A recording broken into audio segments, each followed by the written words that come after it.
ไอดีเด้อพ่อแม่พี่น้องเบิดสุขสุขคนสมองสุบอนมื้อนี้ก็พบพ่อกับส่องสมองเส้นเก่าเส้นเคยนะพี่น้องเนาะมันลงคลิปประมาณ6-7มื้อแล้วอันส่วนนี้ก็บ่ค่อยได้ลงคลิปบ่ค่อยได้อัปเดตอีหยังเลยเนาะ มาพี่น้องกินข้าวเที่ยงตอนนี้ก็สิบ่ายโมงแล้วเนาะห่างก็สิกินข้าวเที่ยงสาเหตุที่อันอันเป็นนั่นเป็นนี่ก็ย้อนว่ากินข้าวบ่ตรงเวลาเนาะพี่น้องบางหันก็สะหงก็ได้ใส่น้ำ ถึงเม็ดเรียบร้อยเนาะพี่น้องเนาะหน้าก็สิแบบตาก็สิโกนๆแหน่เนาะอดหลับอดนอนพี่น้องนี่มารีวิวอันตำบักหุ่งให้เบิ่งมื้อนี้ก็เป็นมื้อแรกที่แบบว่ากินอาหารแบบรสจัดเนาะเพราะว่าอดมาหลายมื้อแล้วคือน้ำลายเลยเนี่ย ยังว่าได้กินสำเร็จแล้วก็หอมหุยๆแล้วก็คือน้ำลายนำเลยเนาะอีหยังก็ซื้ออีหยังก็ซื้ออยากไปเบิดบัดพอซื้อมาแล้วก็กินหน่อยหนึงมาพี่น้องกินข้าวนำกันเด้อตำบักหุ่งแซ่บๆเดี๋ยวสิรีวิวให้เบิ่งเนาะอาหารเที่ยงมื้อนี้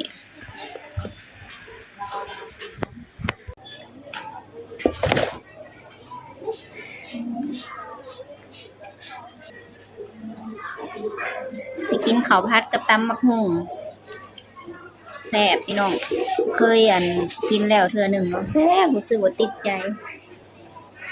น้ำลายแตกกินไปน้ำเว้าไปน้ำเด้ออันสะหงลงรูปอันที่ว่าสะหงใส่น้ำเนาะแล้วก็มีคนถามทักเข้ามาหลายเขามาเด้อเบิ่งเอาโลดเด้ออยากได้หยังใส่เข้าไปโลดทีมเอ็นนานี่บ่เอ็นนาบ่เอาคู่หนึ่งบ่มื้อนึงกับลูกค้าเขาพี่น้องอันตำบักหุ่งก็บ่แม่นคายเครื่องเบิดแล้วบ่จ๊ะ สิกินข้าวว่าได้แล้วเป็นเรื่องปกติเนาะที่แบบเวลาสิกินข้าวหรือสิเฮ็ดหยังก็ตามเนาะเวลามันนั่นน่ะลูกค้ามักข้าว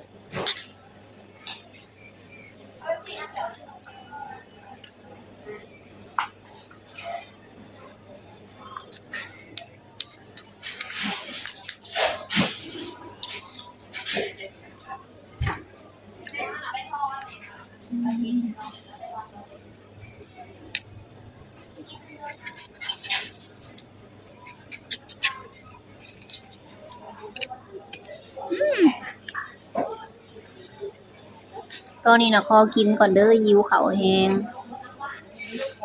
ลายแตกแล้วบ่แม่นสิพิษกับอันกระเพาะอีกว่าจักนี่ก็โอ้ยก็ก็สร้างเขาเนาะกินไปก่อนหิว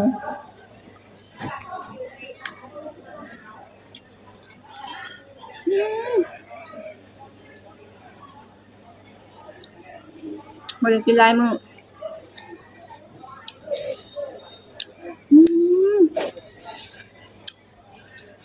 ส่วงหูจนมิ่งโลด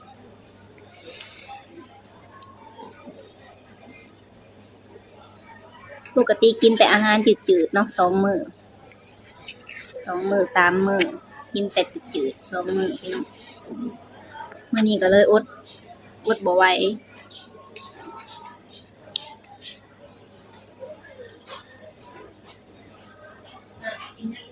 มันเด้อโคโลนซ้ำกินอ่อนๆดีบ่นะกินข้าวอ่อนๆบ่ กินชายังให้มันใส่มันเตะบาดมันกินของเทซัมหั่นเด้เด็กอ้าวเซและบานนะไปพรบ่มื้อเช้านี่นะอ่อนแล้วบ่อ่อนแล้วมันมีหลายกลิ่นเด้2-3กลิ่นอันลองเนาะคือบ่เอานิเวียนะให้ตัวนั้นก็ได้นะของวัยรุ่นนะเดี๋ยวเพิ่นจับนะทาขี้แห้งคือกันเด็กไปจังโอ้ยร้อน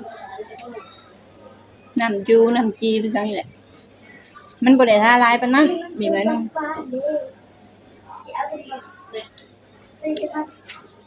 วันนี้มันมีพระดมมึงดูแต่ว่าอันมันก็สิบ่ทนปานใดหั่นแหละ หาตัวนั้นเฮาก็บ่ทันได้เคยใส่เป็นซองน่ะ ตัวนี้เด้ มีแต่ลูกค้าเอาซื้อขายดีอยู่ตัวนี้น่ะบำรุงมาเด้อกินข้าวอดบ่ได้ซองมื้อตัวสิเป็นแนวอื่นอันเมื่อยนำแนวกินน่ะมีแต่โจ๊ก กั กั บบ ทันใดน่ะ ใส่นี่ ตับเลย อันนี้มันหั่นอร่อยอันนี้ อืม เราก็ตำอันนั้น ตับนี่ยัง ตำเขาตำบักหุ่งใส่กับปุ้นหน่อยหนึง คือมันแดดตัวใดพวกแม่เล็กกับกันแดดคือกันใส่ได้เหมือนกันคือเดียว ให้มันนะแม่กินนั่น จะได้คือข้าวเลยเด็ดจะกินกระดำจน เออ ผู้กันนะคะ ให้ตัวดุยมากินนะเด้อ เราจะบัวแล้ว ลืมแล้วเด้ กันแดดคือกันของแม่กันของแม่ให้ช่องลอยจับลอยปุ๊บนี่ได้ก็ได้ เอียง นะเราจะดินนะ 115 นะไม่ได้ทำของแม่ของแม่เองกินผลิตปุ๊บ เอาแต่6เด้อสบู่กะขอบใจ ใจฉันเองยี่ห้อกินผลิตปุ๊บ อืม แต่ว่ากันทำได้อัน ให้ นั้น ตัวดุยมากินนั่นตำน้ำหน่อยเด้อ บอก ก็เลย กินแล้ว กินแล้วกินประมาณนั้น บ่กินบ่เมษา เอาแล้วแม่ได้ก็เอา เอานะแม่วัยรุ่นเริ่มเป็นผู้สาวแล้วใส่โลดบำรุงเอาแต่ตอนนี้แล้ว มาแล้วมาแล้วค่ะ อ่า มาแล้วมาแล้ว กุ้งกินตามกุ้ง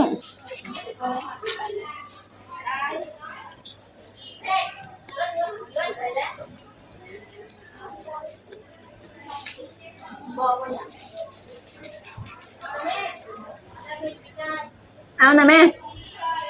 เอาตัวไหน ไปยกถุง บ่ใส่กำลังเป็นผู้สาวกำลังแต่งกำลังอันนั้นกำลังบำรุงลูกสาวใหญ่สิสำแม่เลย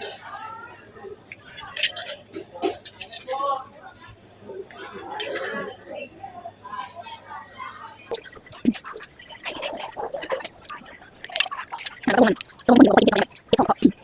อันนี้เป็นอะไร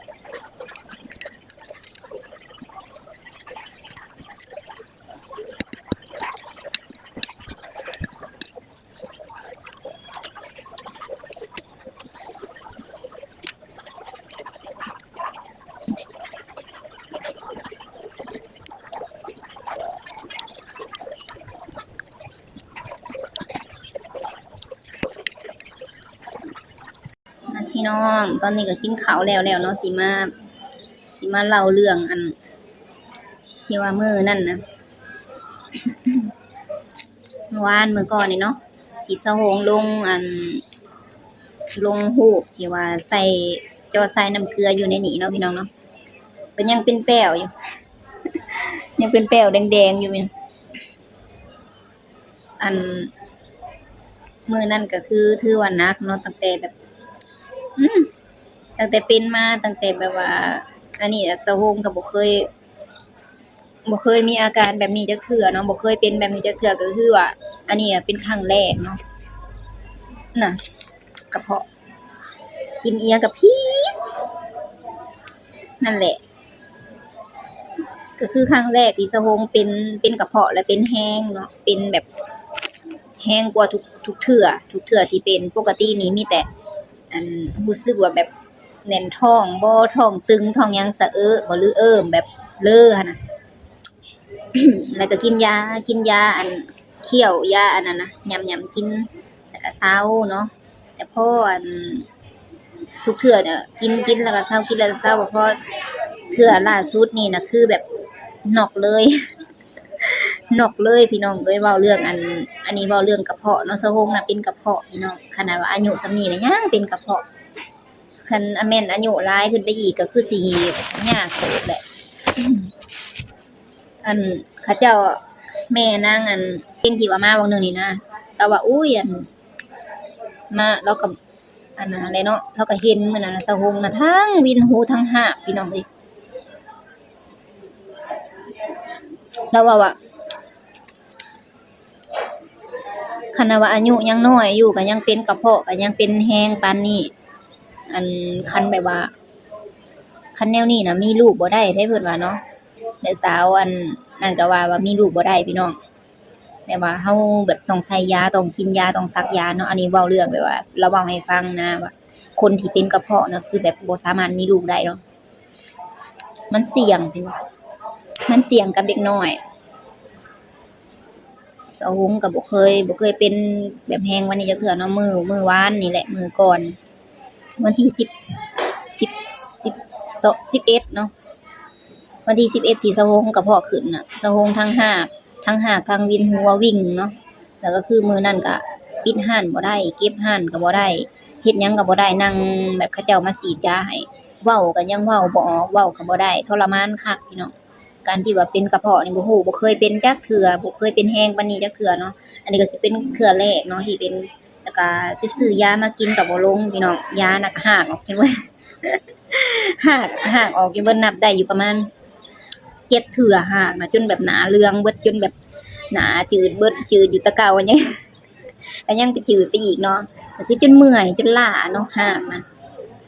ไผที่ว่ากินข้าวกินหยังอยู่ก็ขอโทษขออภัยหลายๆเด้อพี่น้องเอ้ยเล่าให้ฟังเนาะประสบการณ์เป็นกระเพาะคือถึงขั้นรุนแรงเนาะเกือบได้ไปแบบก็ซ้ำว่าได้ไปหาหมอแหละคันไปหาหมอเขาเจ้าก็สิใส่น้ำให้คือเก่าเนาะแต่ว่าอันสะหงน่ะให้เขาเจ้ามาซักตอนแรกว่าให้เขาเจ้ามาซักให้อยู่ในห้านนี้เนาะซักอันนี้ซักแขนแล้วก็ซักก้นซักสะโพกนั่นแหละเนาะซักใส่สะโพกนี่แหละก็บ่ลงแล้วบัดนี้ยังวิ่งอยู่ยังมีอาการแบบหากอยู่วิ่งอยู่สะหงก็เลยอันลุงเนาะลุงสะหงน่ะก็เลยมาเก็บห่านให้แล้วก็เขาเจ้าก็มาซอยกันอัน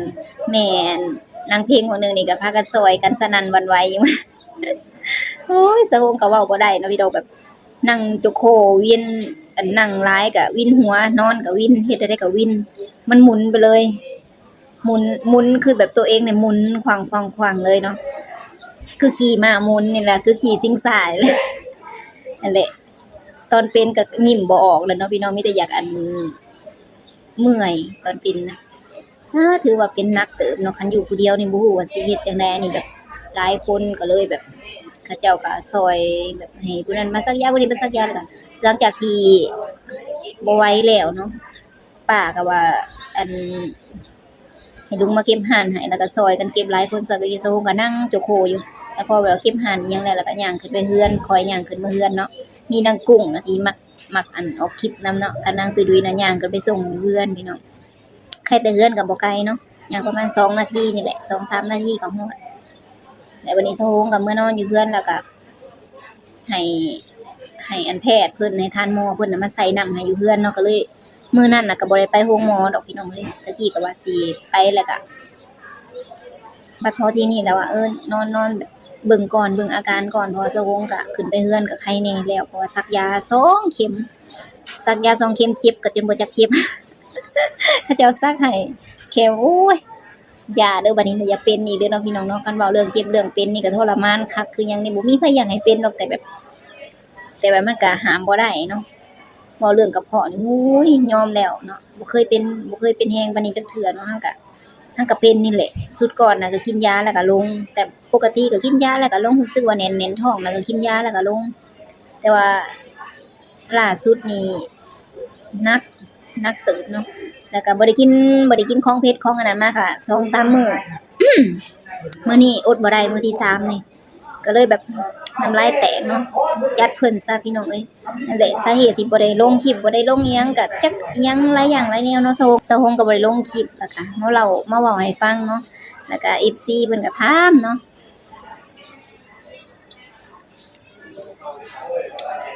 ถามว่าสะหงเป็นอิหยังว่าซั่นเซาไวๆเด้อจั่งแบบสะหงก็บ่ได้ลงรายละเอียดเนาะทางเฟซสะหงก็ลงในสตอรี่ไข้แน่แล้วจนเมื่อวานนี่บัดคือวิ่งอยู่ก็เลยบ่ได้ลงเป็นยังไปกวดเป็นยัง โอ้ยเฮาเป็นกระเพาะ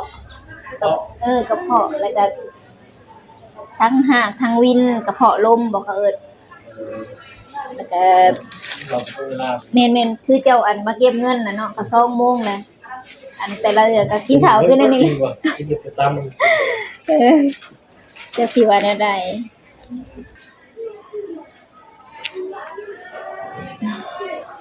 นั่นแหละพี่น้องรู้จักเว้าฮอดไสแล้วเนาะก็คืออันสรุปให้ฟังก็คือเป็นกระเพาะ เป็นกระเพาะเนาะพี่น้องเกือบเสร็จกล่องดองแล้วบ่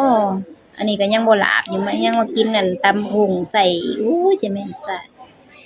อาหารแนวกินน่ะก็ในอยู่ในตลาดแท้ๆแนวกินก็บ่ได้อึดได้อยากดอกหั้งแต่ว่ามันแบบมันกินได้บ่หลายแล้วมันก็บ่อยากเนาะเฮาเห็นอยู่ซุมื้อแล้วมันก็เลยเป็นอันบ่อยากแล้วก็กินกับอีกอย่างก็กินยากแน่สะวงก็ได้เป็นคนที่แบบว่ากินยากเลือกแน่เนาะ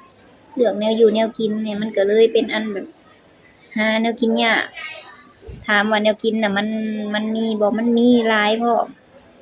แต่ตัวสะวงเองน่ะบ่กินพี่น้องคันอันใดสิบ่อยากบ่มักแล้วก็แล้วสำหรับอันผู้ที่เป็นห่วงเนาะผู้ที่เป็นห่วงที่ถามก็ขอขอบคุณหลายๆเด้อขอขอบคุณเบิดสุขุสุคนเนาะที่แบบเป็นห่วงแล้วก็ผู้ที่แบบช่วยเหลือพี่น้อย เกือบเสร็จกล่องดองแล้วบ่ล่ะสะฮงก็ยังบ่ทันได้ตอบข้อความซ้ำเนาะเขาเจ้าทักมาถามก็ได้บางคนก็หลายแฮงผู้ถามแล้วก็เป็นอีหยังของสะฮงก็บ่ค่อยได้เป็นหยังว่าซั่นซะแต่พอเป็นแล้วก็หนักขนาดว่าตอนนี้ก็ยังแบบ ก็ยังบ่ทันได้แบบว่าดีแบบ100%เนาะแบบยังบ่ได้แบบอันนั่นพอปานใดดอกก็ยังแบบมีแบบค่อยๆย่างก็มีวิ่งมีเวียนอิหยังอยู่หน่อยหนึงแต่ก็บ่ได้ถึงกับว่าแฮงเนาะแบบไปมาได้นี่แหละพี่น้องก็คือเฮ็ดนี่แหละเนาะคันบ่ลงก็มีค่าตะลุงตลาดมีค่านั่นค่านี่ที่แบบว่าต้องจ่ายเขาเจ้าในแต่ละมื้อเนาะคันปิดร้านในมื้อหนึงก็บวกไปเลยค่าอาหารค่าไฟค่านั้นค่านี้หลายอย่างนั่นแหละเนาะค่ากินค่าอยู่ก็ยังบ่ทันได้จ่ายเขาเจ้าซ้ำมื้อนั้นก็สั่งมากินก็ยังบ่ทันได้จ่ายเนาะพี่น้องสำหรับคลิปนี้ก็ขอจบไปเพียงส่ำนี้เด้อมาแบบว่าแจ้ง FC เนาะเพราะว่าเพิ่นถามเพิ่นก็ถามหลายเนาะทั้งเฟซทั้งกระดาษก็ถามแต่ว่าสมองก็ยังบ่ทันได้ตอบบางคนก็ได้ก็ขอโทษขออภัยหลายๆเนาะอยากเฮ็ดอีหยังต่ออีหยังบางเทื่อก็ว่างแหน่บางเทื่อก็เฮ็ดนั่นเฮ็ดนี่แหน่บ่ว่างแหน่ก็คือเฮ็ดนั่นแหละเนาะอย่างหันอย่างนี้พี่น้องขอขอบคุณหลายๆเด้อสำหรับกำลังใจเนาะ